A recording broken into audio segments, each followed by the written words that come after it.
Today I sing the praises of a dark song.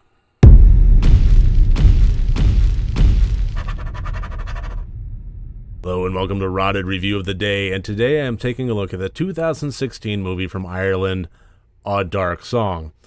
Now, if you watched yesterday's review, I reviewed Extremity, and I started that video out by saying I really needed to watch a great movie. I had seen some real stinkers right in a row, and I was getting a little tired, and I needed a palate cleanser, and I watched Extremity, and it was okay. This is what I was looking for. A Dark Song was something I had no picture of, I had no information on, absolutely nothing, and it surprised and thrilled the hell out of me. So let's get into the categories.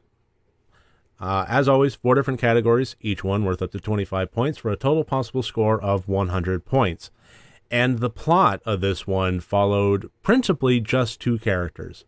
As the main character by Catherine Walker rents a house and enlists the help of Steve Oram, and they really dance around what they're actually intending to do for quite a while, but ultimately what they're doing is performing a not witchcraft, but a ritual, just a very old religious, it's actually a Gnostic ritual, and their intentions with it are a little ambiguous in the beginning as well. It's very calculated about how it presents the information to the audience, but ultimately they're performing this ritual in an attempt to commune with her guardian angel, whereupon to ask it for an otherworldly favor. And the ritual is definitely not as simple as setting up some black candles and reading from a book and, Bob's your uncle. It is a process of months and months of antagonizing preparation and work and, knowing German, knowing Greek, putting the, Steve Oram spends a lot of time working with Catherine Walker, especially in the preparation stages. Are you sure you're ready to go through with this?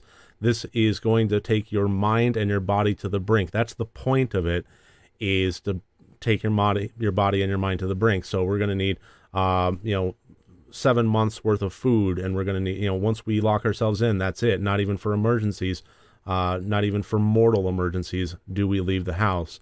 Once the ritual begins, that is it. And it is a months-long process of grueling and, just terrible, terrible work and ritualistic rites. And ultimately, the plot was amazing with this one. The level of detail and crafting that this story undergoes, the dialogue between the characters, the interaction between the characters, the storyline in general, how well it knows when to ramp things up and when to bring things down, was just perfectly paced and right on point. I gave the plot a 21 out of 25. Very, very impressed with this. The intent of this one was to have a scary movie, as far as I'm concerned, is to have a genuinely scary movie that is centered around 2 characters. So it is very much a character-based movie, character motivations, character, journey,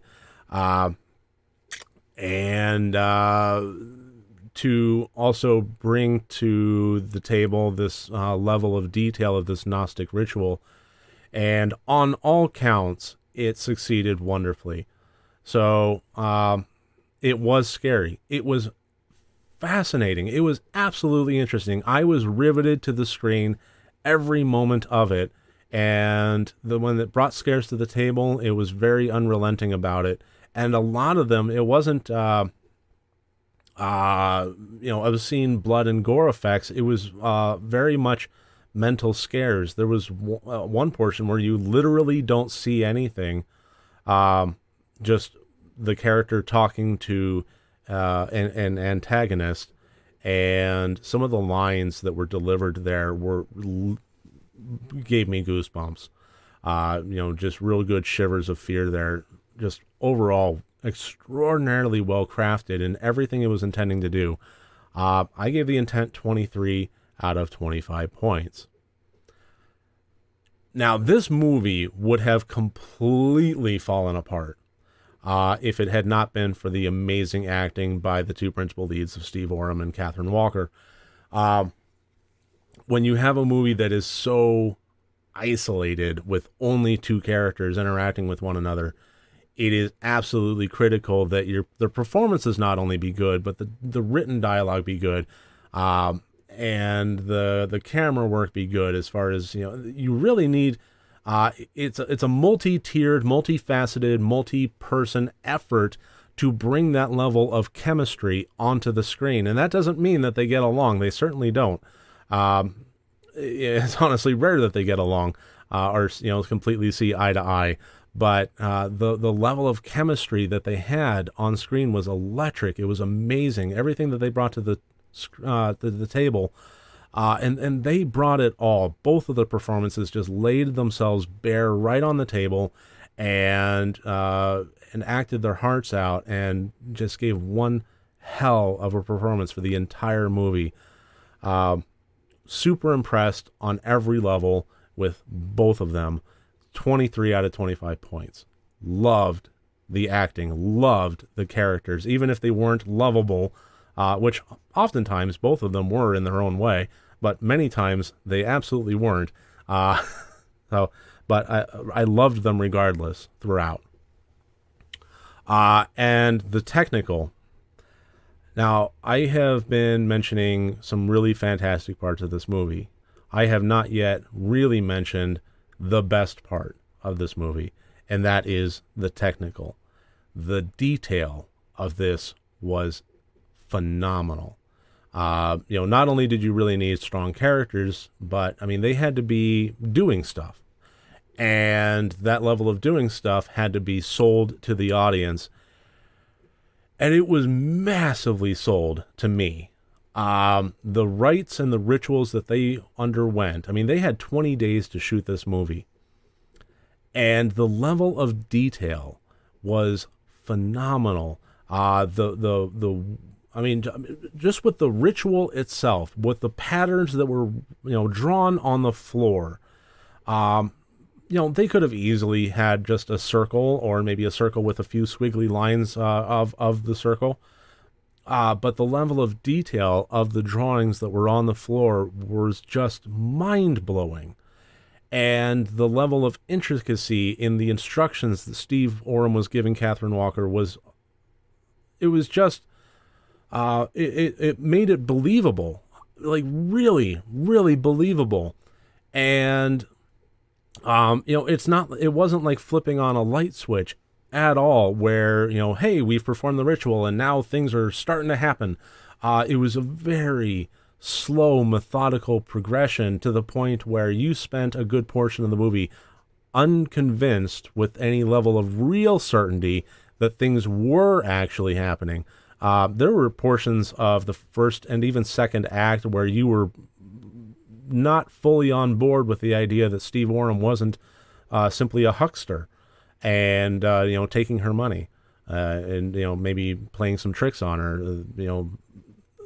Certainly by the third act, things really started progressing, but the level of detail and attention to the technical portions of this movie, I was flabbergasted by.